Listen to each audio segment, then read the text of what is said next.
मदन जी गेलो जो ट्रैफिक में, उनका धन्यवाद। साथ में सीआई साहब जो साथ में चले थे, उन सभी का पूरा धन्यवाद। और मेरे स्काउट वाले, उन सभी का बहुत बहुत साधुवाद।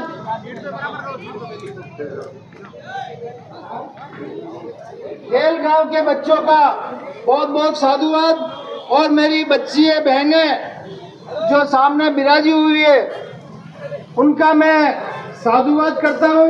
उनके भविष्य की कामना करता हूं कि जिस तरह से आज राज्यपाल महोदय ने आपको जो जोश भर के गए हैं, उसी के अनुसार आप लोग पढ़ाई करें। पढ़ाई ऐसा क्षेत्र है, पढ़ाई शेरनी का, बाबा साहब ने कहा था, पढ़ाई एक शेरनी का दूध है, जो पिएगा वो दहाड़ेगा। और मैं कहता हूँ ये खेती है, इसमें जितना मेहनत करोगे उतनी फसल अच्छी होगी।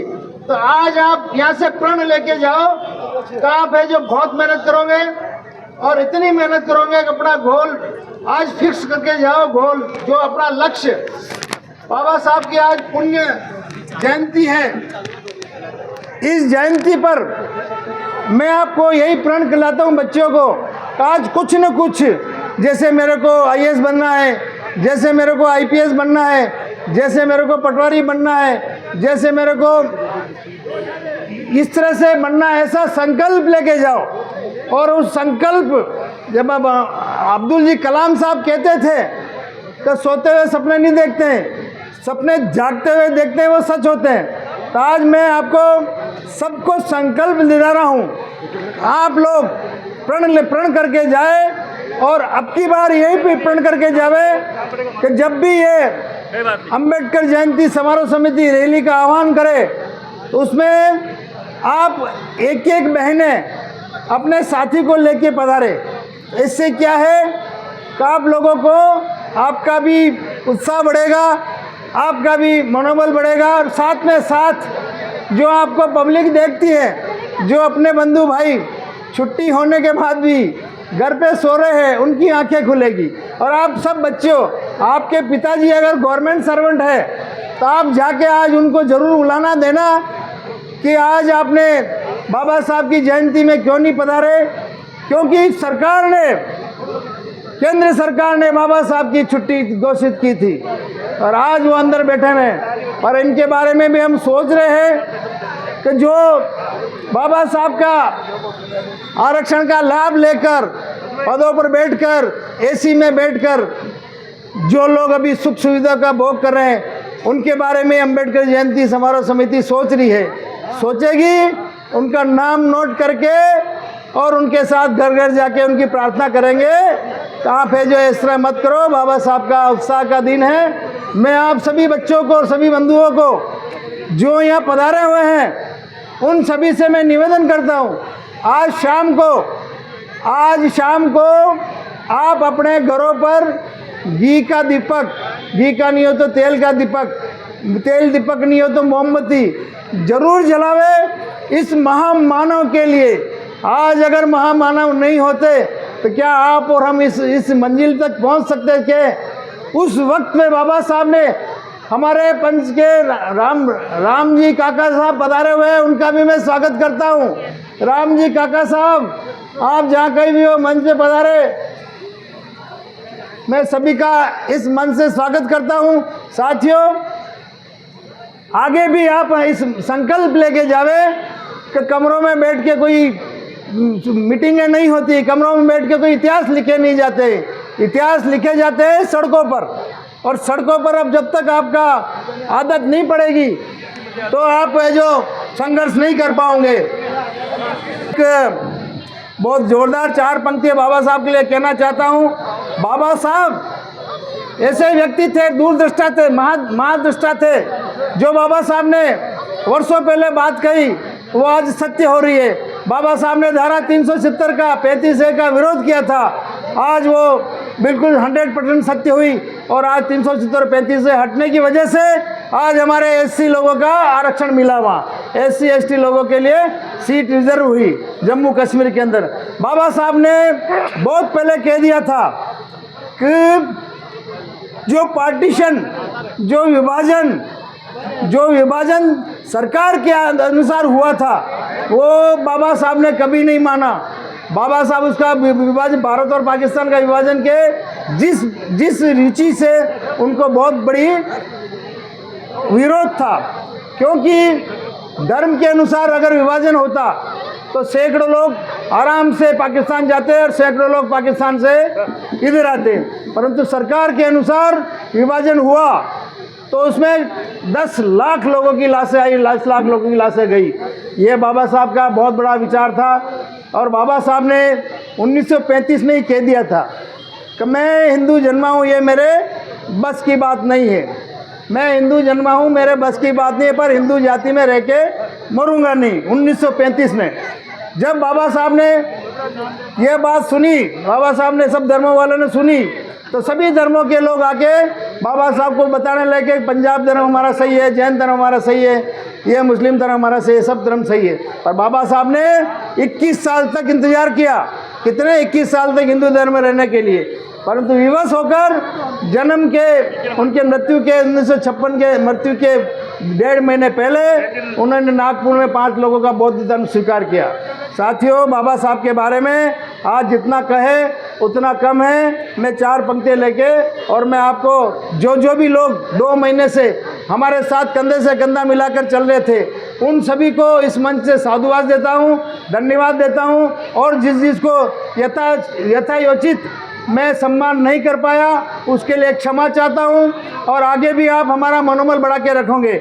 मैं एक बार पुनः, जो मेरे दर्द में रोया करते थे, बाबा साहब का कोटेशन है, जो मेरे दर्द में रोया करते थे अपने आंसुओं में दिल में भिगोया करते थे, जो मेरे दर्द में रोया करते थे अपने आंसुओं में दिल में भिगोया करते थे, जिन्होंने कुर्बान कर दी अपनी औलादे, बाबा साहब ने जिन्होंने कुर्बान कर दी अपनी औलादे, जय भीम से बड़ा कोई सम्मान नहीं है, जो भी भीम का नहीं वो इंसान नहीं है। यूं तो पूछते भगवान को, पर मेरे बाबा से बड़ा कोई भगवान नहीं है। भारत माता की जय हो। बाबा साहब अम्बेडकर, अरे बोलो भी, बाबा साहब अम्बेडकर, बाबा साहब अम्बेडकर। साथियों, में इंजीनियर शैलेंद्र चौहान, प्रदेश उपाध्यक्ष हमारे डॉक्टर अम्बेडकर जयंती समारोह समिति का, मैं उदयपुर वासियों को 134वें जन्म जयंती पर शुभकामनाएं देता हूं, बधाई देता हूं कि आपने बहुत बड़ी धूमधाम से बाबा साहब का जन्म जयंती मनाई, रैली निकाली और रैली में स्वागत द्वार बनाए, सभी को ठंडा पानी पिलाया और यहाँ आकर एक बहुत बड़ा विशाल जनसभा की। इस विशाल जनसभा में मुख्य अतिथि महोदय हमारे पंजाब के महामहिम राज्यपाल गुलाब चंद जी कटारिया थे। इसके अलावा सभी लोग जो मुख्य नेता थे सभी लोग पधारे, उनका हमने सम्मान किया और आप लोगों ने बहुत ही बड़ी बाबा साहब के बारे में सम्मान प्रकट किया, उसके लिए बहुत बहुत धन्यवाद। बाबा साहब एक युग दृष्टा थे, उनको आज याद कर उनकी 134 जन्मदिन पर बहुत बहुत बधाई देता हूँ। धन्यवाद। जय भीम, जय भारत। आज बाबा साहब अम्बेडकर की 134वीं जयंती हम हर्षोल्लास के साथ मनाई। आज इस कार्यक्रम के अंदर बहुत ही महामहिम राज्यपाल गुलाब जी कटारिया साहब पधारे और हमारी इस जयंती समारोह समिति को बहुत उत्साहित किया, ऊर्जा दी, इसलिए हम उनके आभारी हैं। और हमने जो 134वीं जयंती हमने मनाई है, एक देश के अंदर एक समतामूलक समाज की स्थापना के साथ ही हमने मनाई है, क्योंकि देश के अंदर जब बाबा साहब अम्बेडकर ने जब अपने 26 नवंबर 1949 को संविधान की स्थापना की थी, उस समय उन्होंने कहा था कि हम आज एक वोट एक व्यक्ति का अधिकार दे रहे हैं, लेकिन एक व्यक्ति एक मूल्य का अधिकार हम वर्षों तक संघर्ष करने के बाद में सामाजिक और आर्थिक विषमताओं के लिए ये समाज लड़ेगा। उसके लिए हम आज संघर्ष कर रहे हैं। किसी भी तरह के न्यायपालिका के फैसले आरक्षण के मुद्दे पे है या किसी धाराओं में अगर तब्दीली की जाती है न्यायपालिका तक, तो हम उसके लिए आंदोलन करके उसको वापस संशोधन करके वापस उसको लागू करने की कार्रवाई कर रहे हैं। आज हम देखिए, वो सबसे पहले बुद्ध ने राज्य छोड़ा, सम्राट अशोक ने लड़ाई छोड़ी, युद्ध छोड़ा, ज्योतिबा फुले ने घर छोड़ा और बाबा साहब अम्बेडकर ने धर्म छोड़ा। ये बहुत ही एक ऐतिहासिक चीज़ थी और उसका अनुसरण करते हुए हमने इसको किया। आज हम ये कहना चाहते हैं कि जितना भी बजट आता है केंद्र का बजट अनुसूचित जाति और जनजाति के लिए, उसके लिए इनके कल्याण के लिए, शिक्षा से लेके उनके इंफ्रास्ट्रक्चर डेवलप करने के लिए, मतलब SC ST के लिए डेवलपमेंट के लिए वो बजट पूरा मिलना चाहिए ताकि उनका कल्याण हो सके।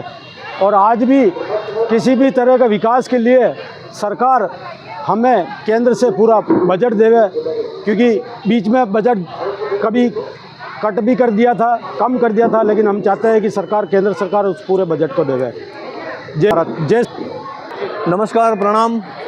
बाबा साहब की 134वीं जयंती पर मैं सभी देशवासियों को हार्दिक शुभकामनाएं देता हूं। आज बाबा साहब की जयंती जो है पूरे विश्व में मनाई जा रही है और बाबा साहब की मैं जैसे कि उनकी पूरी जीवनी सभी जानते हैं, मैं कुछ चंद बातें आपको बताना चाहता हूं कि भाई बाबा साहब जो है जीवन पर्यंत पिछड़े, दबे कुचलों सभी मानव जाति के लिए संघर्ष किया। मानव जाति के में सभी सिर्फ आज के परिप्रेक्ष्य में सिर्फ लोग जो है अनुसूचित जाति, जनजाति और माइनॉरिटी के ही इनको संरक्षक या देवता मानते हैं, परंतु ये गलत बात है। बाबा साहब जो है वो पूरे मानव जाति के उद्धारक थे। आपने जो विशेषकर मैं 1951 की बात कहता हूँ, जब नेहरू मंत्रिमंडल में आप मंत्री थे और हिंदू महासभा, हिंदू कोड बिल के साथ में महिला कोड बिल आया था और उसमें मंत्रिमंडल ने उनका विरोध करते हुए जो है वो महिला समानता का जो बिल था वो पेश नहीं होने दिया। तो उसके उपलक्ष्य में बाबा साहब ने हाथों हाथ इस्तीफा दिया और वो महिलाओं के लिए जीवन पर्यंत बराबर लाए और अंततोगत्वा महिलाओं को अपना समानता का अधिकार दिया। ये बाबा साहब की बहुत महान उपलब्धि है। मैं इसमें एक और मैं घटना का जिक्र करना चाहूँगा। 1943 की बात है, जब देश आज़ाद हुआ था, उससे पहले जो है बाबा साहब प्रिंसलरी में जो अंग्रेज़ों के ज़माने के टाइम पे वो आप जो है PWD और श्रम मंत्रालय के मंत्री थे। तो उस समय एक ठेकेदार ने उनके लड़का जो है यशवंत राव को कुछ राशि अलग से काम करने के लिए प्रस्ताव किया। तो उन्होंने जो यशवंत राव ने लालच में आकर के बाबा साहब से जिक्र किया कि पिताश्री ये जो है ये काम कर देंगे तो आप जो है कम से कम जो ये पैसे मिल जाएंगे। तो वो बाबा साहब बहुत गुस्सा हुए, कहा कि भाई मैं तुम्हारी जैसी संतान को पालने के लिए नहीं हूँ, मैं राष्ट्र को, देश के सेवा के लिए समर्पित हूँ। तो इस तरह से उनकी बहुत सारी घटनाएं हैं। तो बाबा साहब इस तरह से, बाबा साहब मानवता के इतिहास में और मानवता के लिए ही हैं। जय भीम, जय भारत, जय